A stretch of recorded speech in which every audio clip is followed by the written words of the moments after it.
Bonjour à tous, je m'appelle Hilda et je suis conseillère funéraire. Le deuil, c'est une phase où l'on se sent perdu et démuni, et notamment si l'on a des enfants dans son entourage, parce qu'alors il est difficile d'aborder avec eux le sujet complexe de la mort quand soi-même on se sent fragilisé. Alors que dire et que faire? Eh bien vous pouvez tout simplement faire les choses les unes après les autres, étape par étape. Expliquer la mort, c'est d'abord expliquer l'arrêt des signes de vie. Dire à un enfant que son papy, par exemple, ne peut plus bouger, ne peut plus respirer, ne peut plus parler. Et expliquer la mort, c'est aussi expliquer ce qui va changer à l'avenir, dans les habitudes, l'absence du grand-père, par exemple, pour les activités communes ou pour les fêtes. Un enfant, en fait, a besoin de comprendre, mais il n'a pas forcément la capacité de tout comprendre. Et ça peut être dû à l'âge. Donc, l'enfant va peut-être vous poser des questions à répétition. Oui, papy est mort, mais quand est-ce qu'il revient?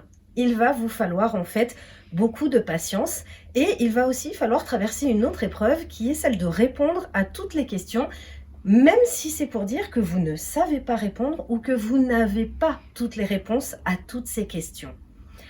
Mais n'oubliez pas, vous aussi, vous pouvez poser des questions à l'enfant.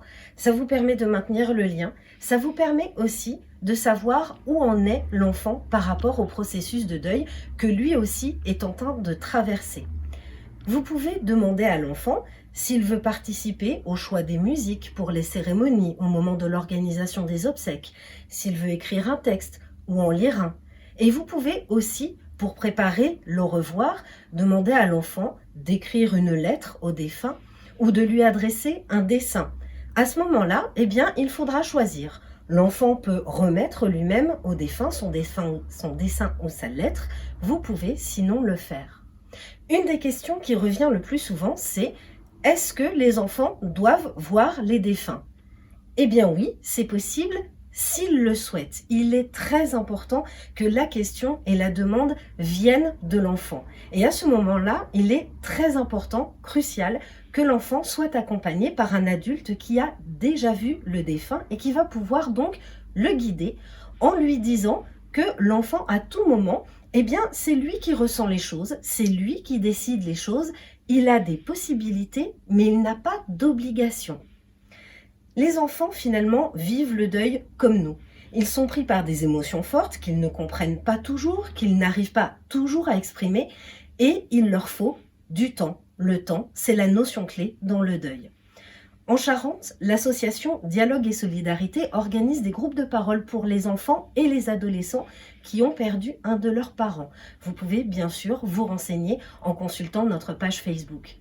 Par ailleurs, nous avons dans notre petite bibliothèque Coquelicot fait une sélection d'ouvrages pour les lecteurs de tous les âges, pour que les adultes également puissent aborder la question de la disparition, de la mort avec les enfants.